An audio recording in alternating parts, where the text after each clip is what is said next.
Oh, that's right, too. I titled the book Her Majesty's, quote, Red Children.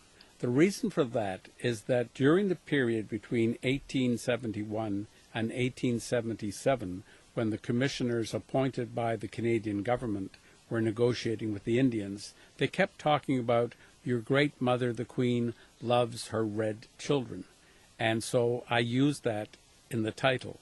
Now, the book, well, that was 1871. The book is really about four reserves in the area of Kenora, Ojibwe reserves, and the book enables some fascinating individuals to tell what life was like on those reserves from the early 1950s right through to June 2013 when the book finishes.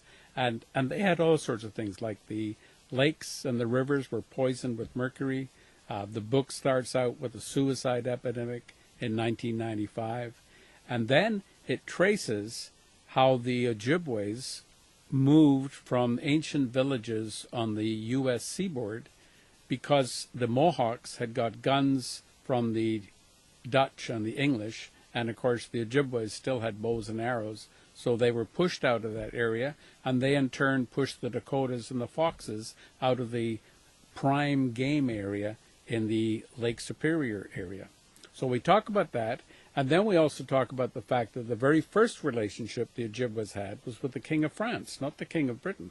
And in fact, when Montcalm was fighting on the Plains of Abraham, there was a crew of Ojibwas, a war party, who had traveled all the way by canoe from Sault Ste. Marie to fight with him on the Battle of the Plains of Abraham, at the Battle of the Plains of Abraham. So then we talk about the British taking over, and the Ojibwas first being very angry and fighting back and taking over forts. And then we go from that to the War of 1812, and then Confederation, the reason why they negotiated the treaties. And then I go to the treaty-making process itself, and then Trudeau's White Paper of 1969. And then we go full circle, go back to the Ojibwe reserves where the book starts off, and there's a graduation ceremony in June 2013, and the kids are graduating from a $25 million school the federal government built in a community of less than 1,000, where the nearest stores are an hour and a half away in Kenora, and everybody's on welfare. So obviously not much progress had been made. But the story of these Ojibways and the positive attitude they have towards life, despite all the situations they've had to endure, it's truly inspirational. I'll use the word inspirational. They're just absolutely fantastic people. Their story is worth telling, and I'm really glad I told it, and it's worth reading.